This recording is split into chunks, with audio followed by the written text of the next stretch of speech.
The Ghana card, let's get straight down to it. The Ghana card, generally, has it served its purpose? Yes, it has. I mean, first of all, you have to consider the fact that we needed to build the database. And this was more of building it from scratch. And as we speak, we have successfully registered about 17 million Ghanaians.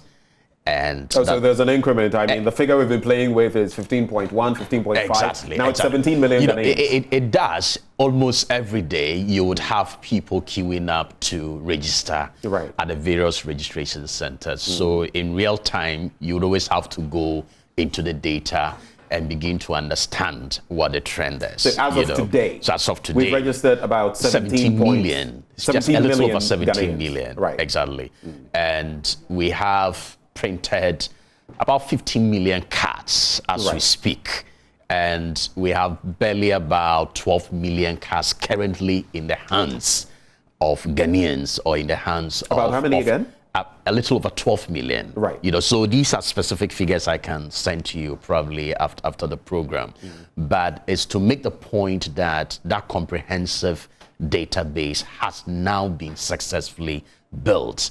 And this whole thing has been hit, miss throughout our history. Right. And if we have finally gotten to a point where we say a comprehensive national identification database has been built, then that is very, very successful.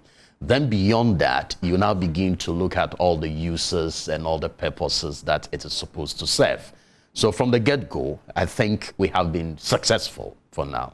All right, we've been successful for now. So about 17 million printed, about 12 million in the hands of ordinary Ghanaians. The 5 million in between, what happens to them? When should the card bearers, so to speak, when should they expect to get them?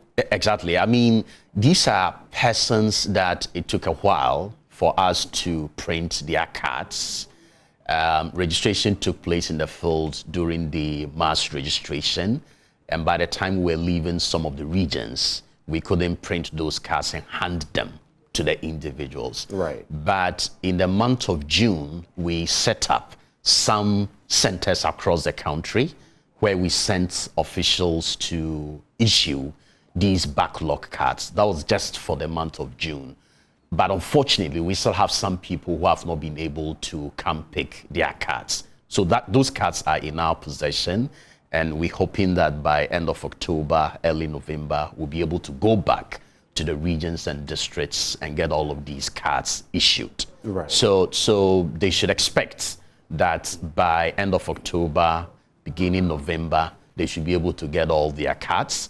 And then we will then have what we call continuous registration. You have people turning 15 every day. Right. And those people would always be eligible to register for the Ghana card. So it becomes an ongoing concern or phenomena. It's not as if registration is done with some people and that's the end of it. So NIA has come to stay.